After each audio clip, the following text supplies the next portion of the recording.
Welcome back to another episode of Motogp Mac, and today we're going to talk about Alex Rins and his performance at the Portimao test. Now, Alex Rins was quite upbeat after the Portimao test, and is probably one of the only Honda riders that was actually pretty happy with how things went.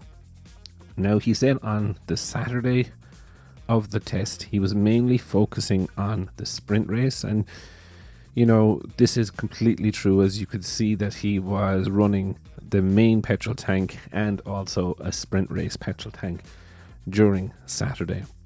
Now, he said on Sunday he was more focused on the long race setup, and you know, he did do a time attack towards the end of the day, and you know, his lap time was very similar to Marquez and Mir. So while he was I think it was 8/10 of a second off or whatever it was on the time attack, he was in and around the ballpark with Mir and Marquez.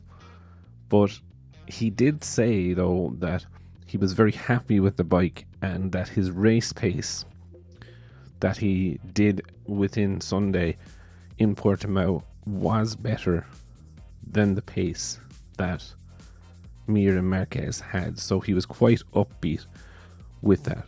Now, he didn't try any of the new stuff that the Repsol Honda team had. He more so tried the new stuff that the Repsol Honda team were testing in Sepang, and some of the stuff worked for him and some of the stuff didn't work. So I think it was pretty interesting for him. He is the only Honda rider in my view that is upbeat and happy. Now, it could have also played in his advantage that the bike didn't change too much from Sepang to Portimao, so therefore he threw his leg back over a known quantity, let's just call it, and that he was just focused on more setup and getting more race setup and more pace out of the bike from understanding and just doing laps upon laps of the bike.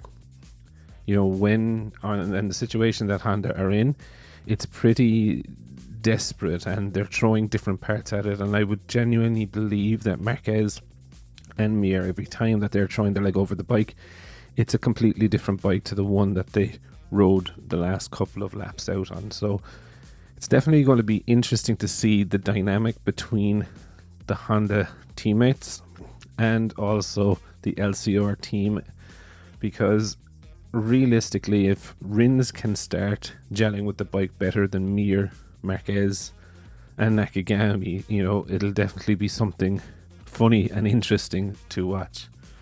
But I would definitely love to know your thoughts. Do you think Rins could be the fastest Honda rider in next weekend's race? Definitely leave your thoughts in the comments below, and I'll be back again tomorrow with another video.